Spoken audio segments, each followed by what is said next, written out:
Let's see. Let's go. Let's get started. So today is the third. So happy 4th of July Eve. I hope you guys have some plans here. We'll be talking really quick. I wouldn't say really quick. I never talk really quick. But we're going to do a broad market review. I typically record these and send them out. It is a short week, so I'll be providing what I typically look at. We'll go over some levels. We'll talk about my sentiment. We'll talk about the SPY, the Qs, and then we'll be looking at the dollar, and we'll be looking at TNX, and then after that, we'll be looking at the skew, um, and just kind of wrapping all that stuff up and giving you a good idea of what I see coming. One thing I will tell you is what I really pride myself on is the ability to read the market, but to also make trading just that much easier. So, my background is supply and demand, as many of you know. I would consider myself a professional when coming into that arena of supply and demand. It can be somewhat timely for some traders, and that's why I spent a good part of that time frame going into charts and figuring out how to find these levels without having to go through all the different time frames. So the trendy edges really help in identifying supply and demand on a very large basis. So whether you're leap trading, day trading, scalp trading, day to day, intraday trading, I have something for everybody. And so each one of those different colors on the screen, those lines that you see, those are basically identifying where some traders want to be. Again, so like a blue level is more for my long-term traders, leap traders, at least I would say somewhere between 3 and 6 months. All right. The yellow ones, this is more for 1 to 5 days, and then we'll break it down into smaller time frames where we'll be looking at how to trade, basically scalp trading and so forth. I'm not going to go into a lot of that detail, but I just want to give you that background so that you understand that the supply and demand levels that are found here are here at Trendy, and they're called Trendy Edges without me having to go back and look at them. So it makes it a little bit easier for you to look at. Also notice that here on the screen, I have the TTM Squeeze. This is not the Pro. This is the free edition that you can get over here on Thinkorswim. Also notice that on my chart, we are looking at TradingView and Thinkorswim. So my scripts and so forth, you can see them on my website over at trendytrading.co. They are not available on Thinkorswim anymore. Okay, that's an NFT, if you will. Over here on the TradingView, they are available. You can rent them and learn the process, which I think is pretty straightforward, while you're a member at Trendy Trading, and you can also buy them. And so it's a lot easier, to be quite honest with you, with uploading and so forth. I just give it access to your username, and boom, they pop up on your screen. Whereas TOS, in my opinion, not as intuitive, but it's not bad, you know. But they still look really great. Let's go ahead and get started. What I'm going to do is duplicate this and put this over here, and we'll just make this, there we go, that's perfect. All right, so what I'm going to do is first show you here on the left-hand side on TradingView the bigger picture. All right, and we're going to start with the SPY.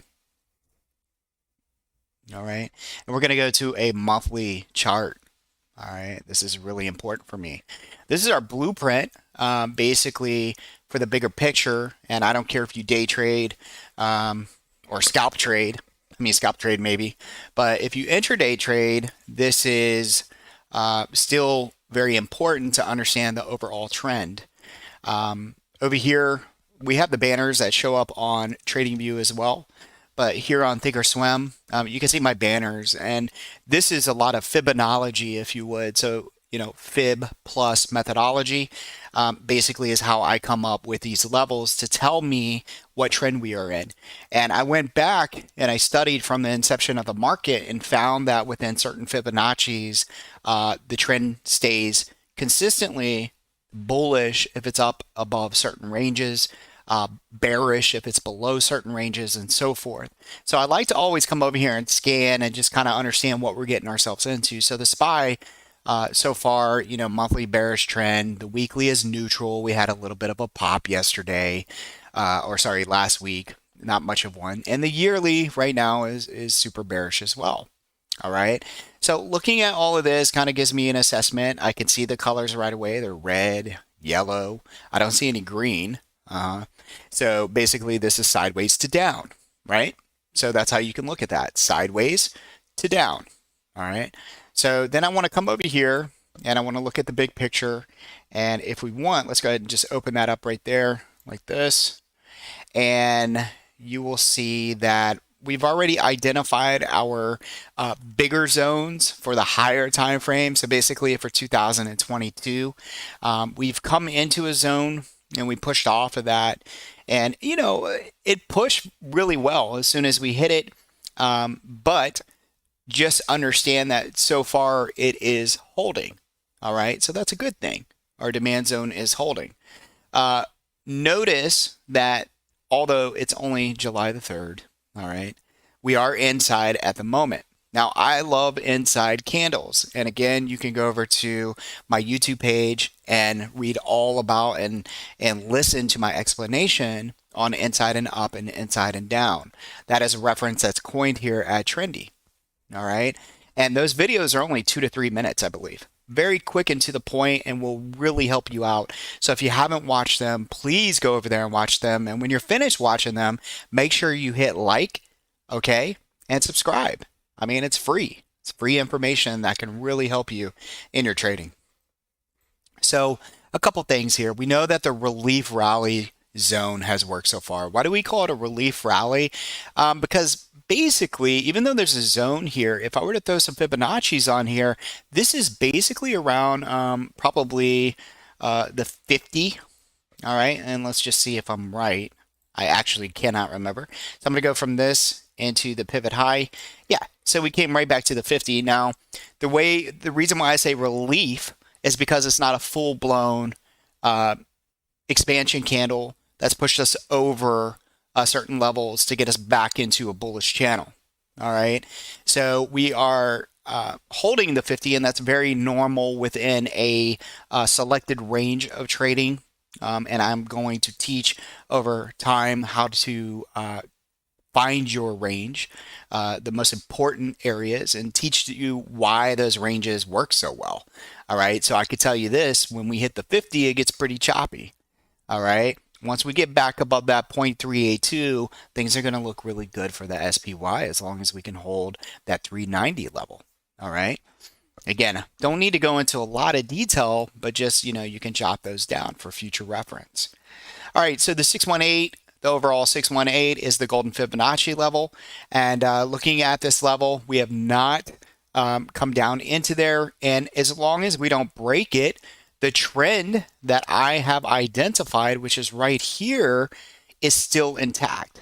So it's still an uptrend. All right. And again, this is from me studying since the inception of the market.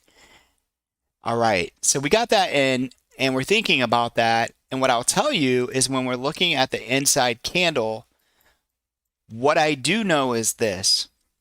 If we stay inside, which I would imagine we do, I'm forecasting that we will not go over the body of this candle in the month of July.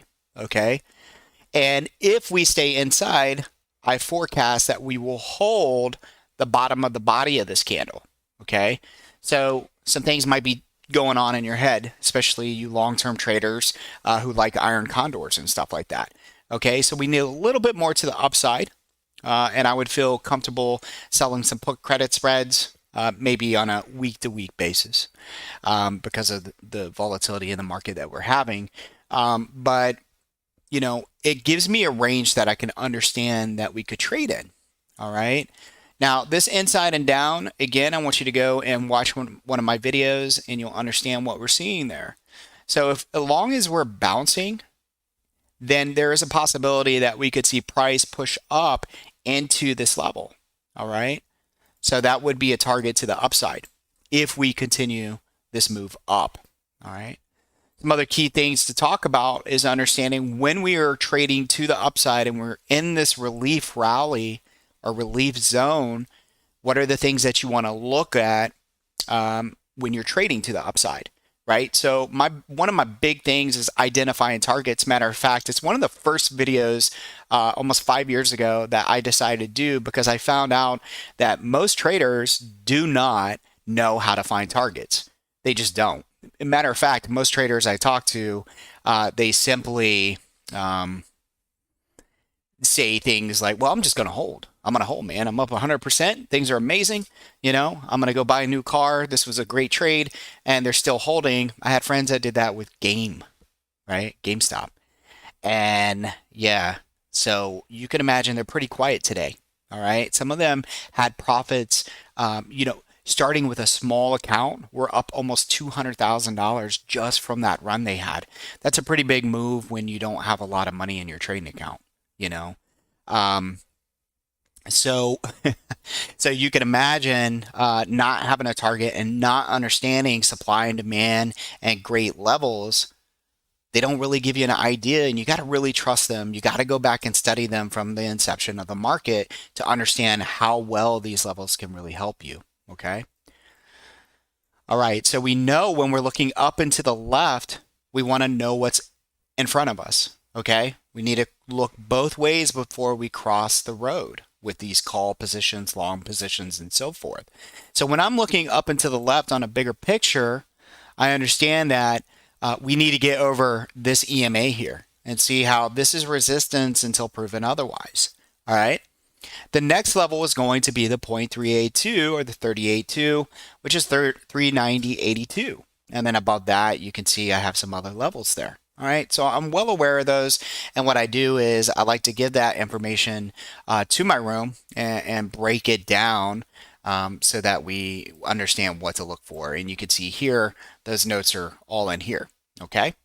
So I give levels to the upside and the downside, and those are really good levels that are identifying whether it's EMAs, Fibonacci, supply and demand, and so forth. Okay. Overall sentiment going into this week on SPY is we have a trendy edge down here. See that blue level? And as long as we hold that, that's going to be my line in the sand going into this week. So if we can hold the 377.72 level, then I think we continue to move up towards the 38.2, which is the 390 level. Okay.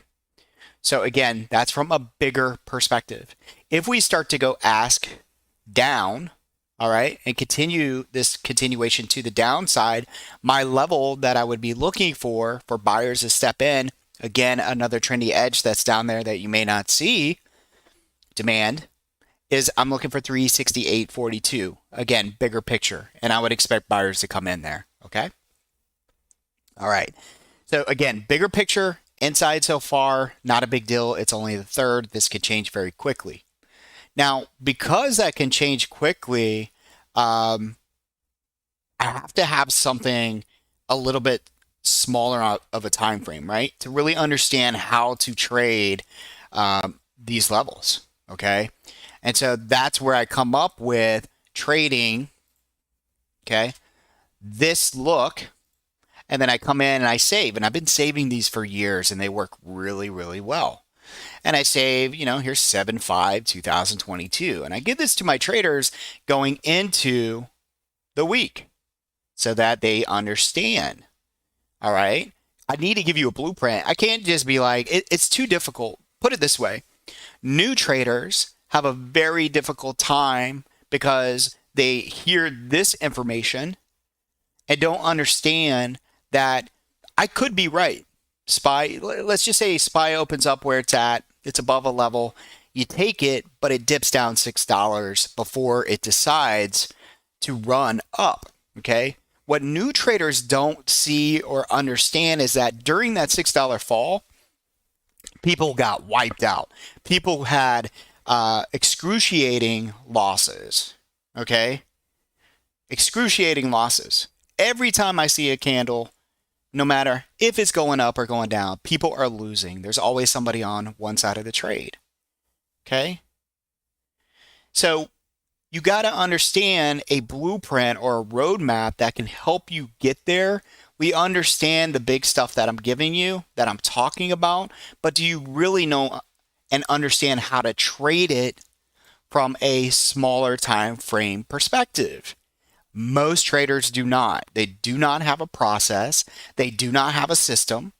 And here at Trendy Trading, I definitely have a system. So again, I want you to notice this. These levels were not here. I didn't draw them after the fact. I always like to tell this funny story. We had a member here who said, hey, I just happened to get on a blog and we saw the trendy levels on there. I have to show you these pictures. And these people were asking, they're like, hey, this guy is like really nailing these levels. What's going on here? You know, how are they doing this? And it was funny because the person that owned the website and this particular script website, you know, and they're professionals, thought that he was like, oh, they're drawing them after the fact, which just, you know, anyone that's been here at Trendy just knows that's absolute crazy. All right. So our levels are there before price gets there, and that's what's really cool about them. So I want you to notice that price came into the lower edge, and this is where we would expect buyers to show up. See, even if it pulled back on me, if I was thinking the market could go up, I have levels to understand where I would want to be in. All right. Now going forward, this is what I call the neutral strategy. Okay. And the neutral strategy is about as easy as it looks. Once it goes over the top, I can look to go long. I then attach my risk tolerance, okay? And then to the downside, if it breaks below the red, I can go short and attach my risk tolerance and take the trade. Now, I should be careful, right? I don't want to say that it's easy because it actually takes me a while. I like to put on the headphones, listen to some brainwave music, and really pull in my fibs, my supply and demand, my extensions, and I put all that together and use different ranges, and I simply find a bunch of levels that come together synergistically. Okay, and those levels just tend to work very, very well. All right, now it's not easy to trade them. All right, when I say that, because I like to give examples here. Let's say that we come down to this level. Okay, all the way down here.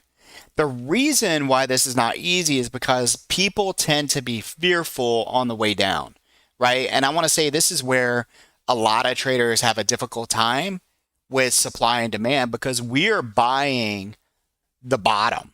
You know, we're buying into a zone where institutions are lining up to fill some orders that weren't filled previously from a big breakout level.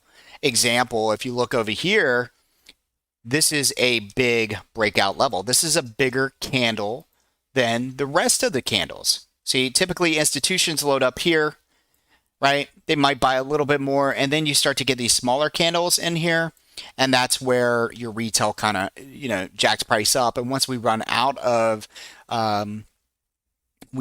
buyers, then we're going to head back to those levels where demand is. And it's really hard for new traders in the supply and demand world to understand. They're like, so let me get this right. There were still orders there from 2 years ago, and the answer is going to be yes.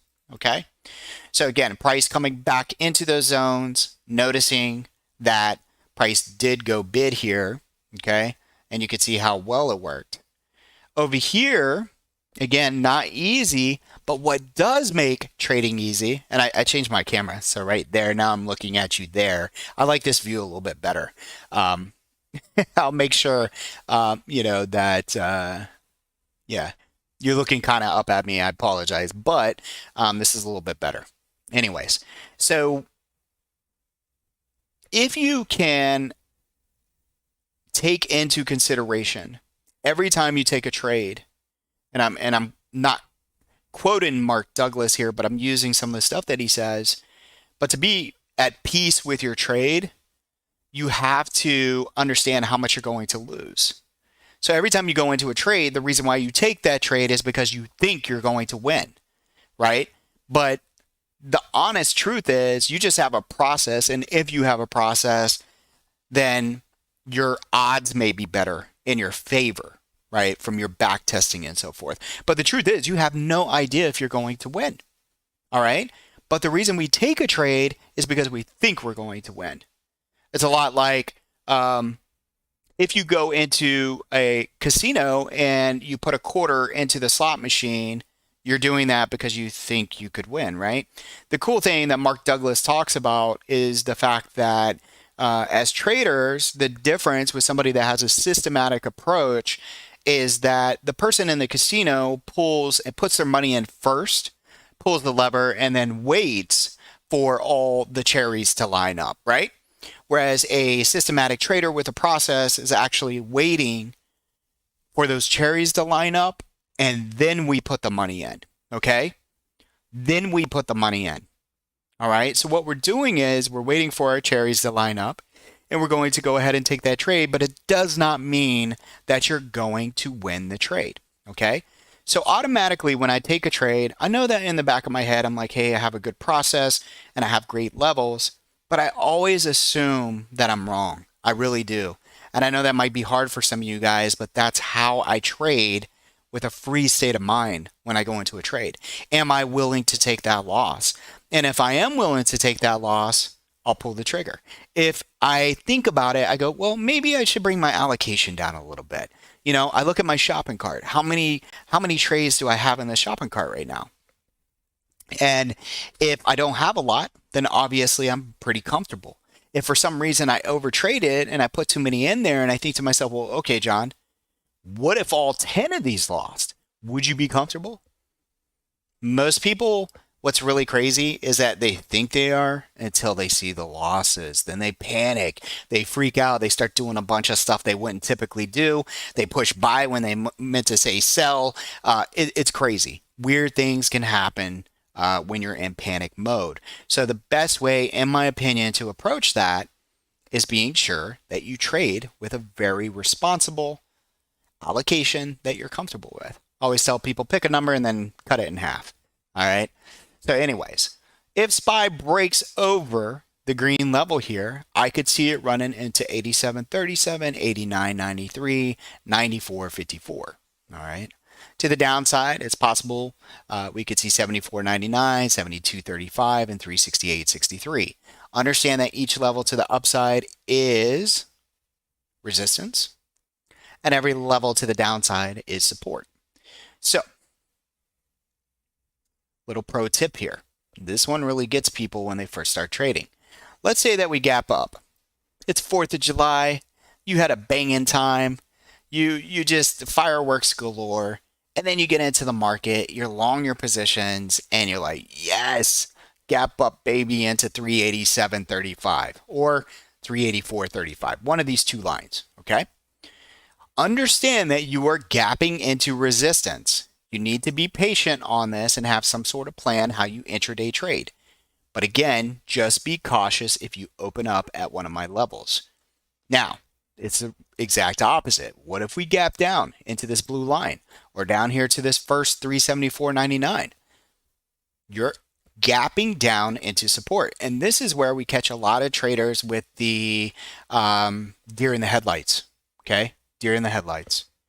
And what's happening there is you can't believe, right? You're like, oh man, I heard a bunch of bad news this morning. Everybody was shocked. I got out of my trades real fast. And then out of nowhere, this happened. That's where you really get screwed if you don't know what you're doing. Just know to the up is resistance, to the downside is support until proven otherwise. Now, proven otherwise is a definition. If you're a smart trader and you've been around, you're like, what the hell does that mean? Well, we have a definition for that. I teach that. I teach how to trade around that. If this, then that, okay? So that is the SPY. My overall sentiment after, Friday's little move up. It was fun. We made 400% on SPX. It was a good old time. Our small account, we gained almost 6% in that, which is really nice. It's not, depending on, I don't know what small means. Some people, start with $500 or whatever, but it's a lot bigger than that. But it was up 6% this last week. All right, we had some really good trades, some really, really good trades. Some of the other trades beginning of the week didn't work out. They were butterflies and some very small spreads, but not bad at all. Overall, a great week.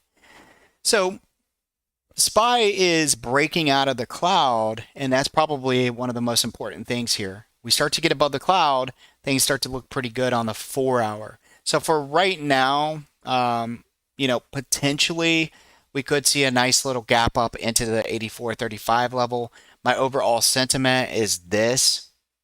It's sideways until proven otherwise. We're neutral right now. And the reason why this neutral really helps you is because within this zone here, by looking back at past performance within these levels, we tend to just kind of chop around. Okay. If we come up here towards the top, I'll be looking at potentially if we start to fade and make lower highs on a smaller time frame, I'll sell some call credit spreads. Okay. If we gap down and we start to move up and we're making higher lows, I'll look to sell some put credit spreads. Okay. And then as things start to ease their way out and we shake off the 3-day weekend, which, during a short week can be kind of, it's kind of boring until it's not. So just know that. We just need to be patient. All right. Short weeks are usually not that great. So coming into one of those type of weeks. Now, far as smaller time frames, let's go ahead and take a look. All right, the weekly is underneath the cloud. Just know that we're under resistance. So again, sideways to down until proven otherwise. Far as looking at supply and demand, we have inside and down here. Okay. Looking down and to the left, we have support or demand all the way down here at 331 and possibly right here at 349. Let's go to the smaller time frame, to a daily. And again, we have supply right here. So resistance at around 387 and some change. And then far as support goes, we have this gap fill, and this is also considered an inside and up. I'm going to go ahead and draw that for you by using this here. And this is going to be your supply zone. Okay. And basically, this is your range going into the short weekend. Or sorry, the short week. All right. If we can't break above here, then again, sideways to down. If we start to break above this level here, which is around 388, things start to look better. But as long as we stay under the cloud, folks, it's sideways to down. I think people get confused though. They're like, well, he said sideways to down, but he took some trades to the upside. There's still a lot of range in here to make money to the upside, guys. I'm talking about a bigger picture. Okay. All right. So on the 4 hour, as I was saying, we're about to jump over this cloud here. Because the data is just a tad bit different, you can tell the cloud's just a little bit different than I have over there on Thinkorswim, just barely. But we haven't quite broken over. We have found support at the edges. That's a good sign. And again, I think support's around 377, all right, into 375. I think we'd find buyers in that area. And then to the upside, you can see our trendy edges or identifying some levels where we could see prices kind of stall. Okay. Notice over here with supply, if I were to draw you a candle, it looks like that. Prices came up, supply hit, price came down into demand, prices went bid. The only outlying factor going into this week is that we have this gap fill down here. Okay. We have supply and we have a gap fill. All right. Just keep that in mind. All right. 30-minute. I like this one. So if you're intraday trading, this would be my go-to. All right. So if we gap up, I want to know. Can we stay above this cloud? And that's the important part. You'll notice we have these little boxes on here. These are part of my scripts too.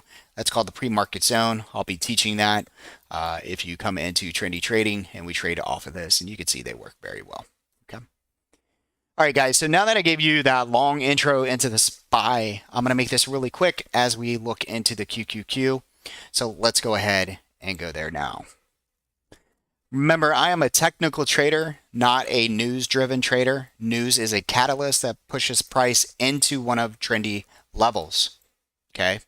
Or one of your levels. Think about it. Market's going to do what the market's going to do. If you have great levels, that news is just going to push it into there, okay?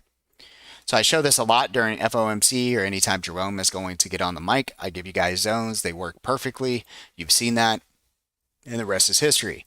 So again, news was the catalyst that pushes us into those zones.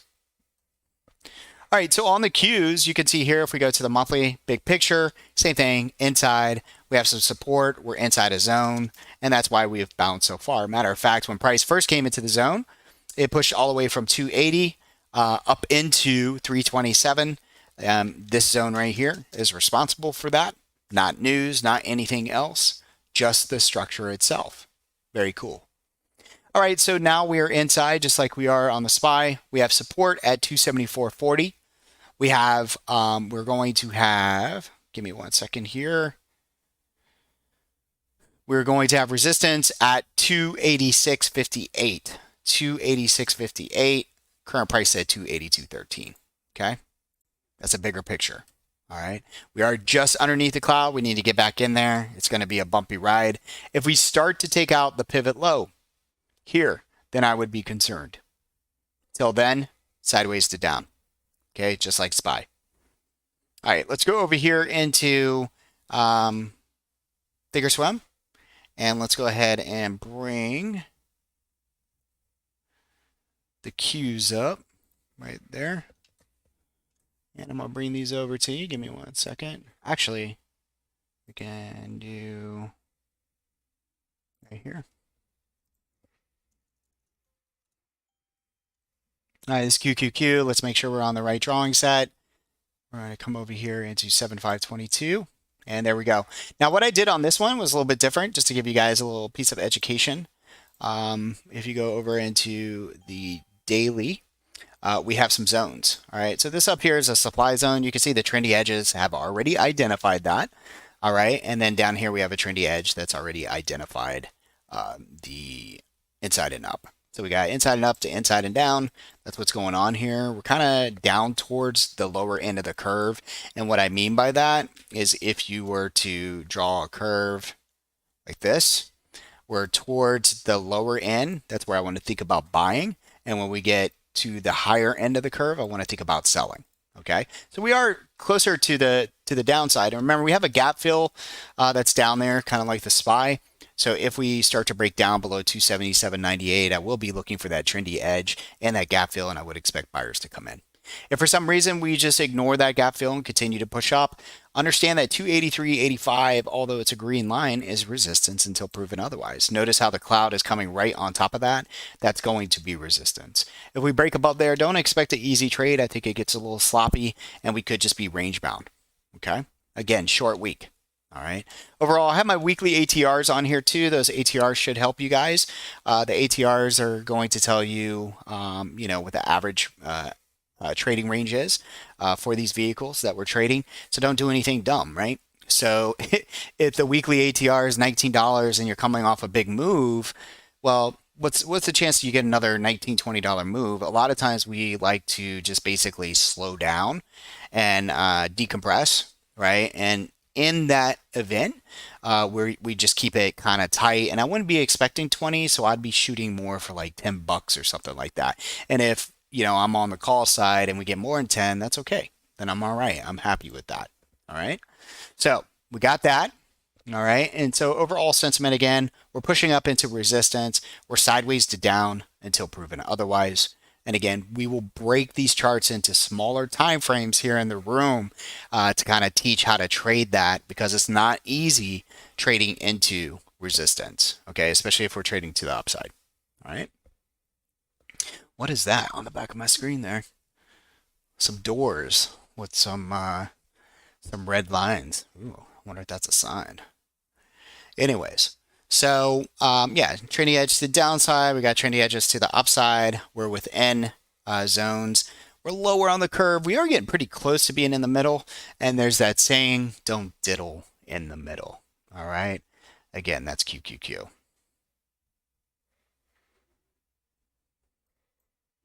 All right. So we showed you the bigger picture. We showed you the smaller picture. These are the targets to the upside, to the downside. Those are that. Now let's get into what I would consider like the broad market. Talking about really fast, we're going to look at the dollar. All right, so this is the chart that we've been using for quite some time. I'm using a monthly chart here. I posted this on Twitter. The notes are right there. All right, and the top end wicks could be a sign of the dollar stalling. That would be a good thing. All right, for equity. There is still some room to the upside, and 106.3 remains resistance. I'm still cautious in my bigger account and currently only have one position in it. I'm comfortable adding if the dollar begins to drop below that 103.889 level. Okay. So again, that's out on Twitter if you want to take a look at that. And my Twitter handle is Trendy John, TR3NDYJON. Let's go over here to TNX, looking at the Treasury. All right, so this was our inside and down. It's working. It did basically flush, right through the backside of it, and that's okay. If you look over here to the left, we had a little bit of supply zone there as well. I just made this pretty tight. Regardless, we broke down 10-year treasury inside and up and near the back of the sell zone, up and over. Be careful. If the treasury is greater than 2.88, stay cautious. Currently, that's funny. I didn't notice that. We're at 2.88, so we're right there. If it continues to break down, my notes this week were, if this were a stock, guys, I'd be scared to take this. I mean, there's this huge topping wick. It's telling me that, sellers are in control. And then we have the cloud down here. We're a little overextended. A pullback to this mean would make sense, bringing us into the cloud and looking for support there. So if this lines up and we see that, we may get like a little spike, but if it continues to make lower highs up here and topping wicks, I think we start to move back into the cloud, and you could see bigger beta stocks do a little bit better. Okay, so that's the TNX. And then the next thing I want to take you into, give me 1 minute here.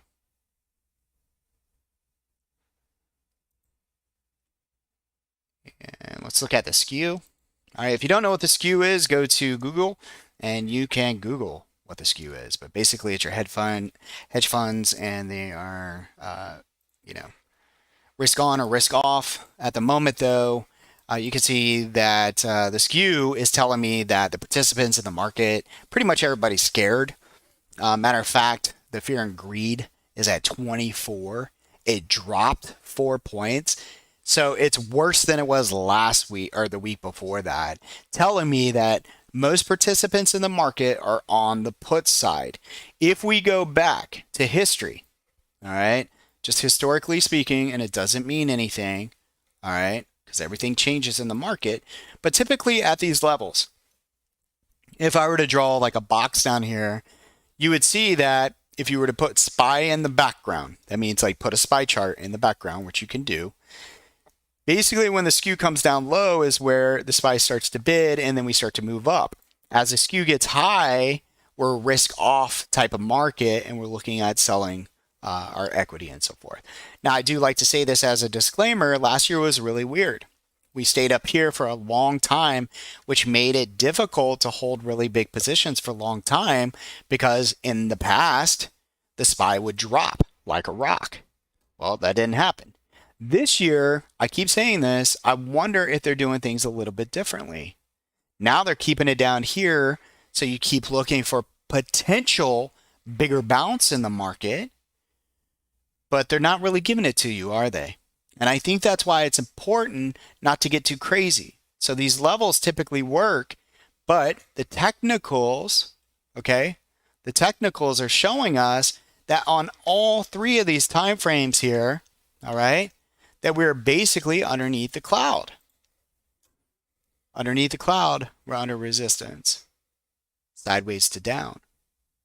The longer time frame says potentially we have some risk on. So again, I'm building one position right now. Now in my small account, I do have 2 positions on at the moment. All right, and we'll look to be adding into that next week as well. All right, but for right now, my big account, pretty much almost all cash. All right, so building that position up, and those are leaps in pins, PINS, for 560 days out. All right.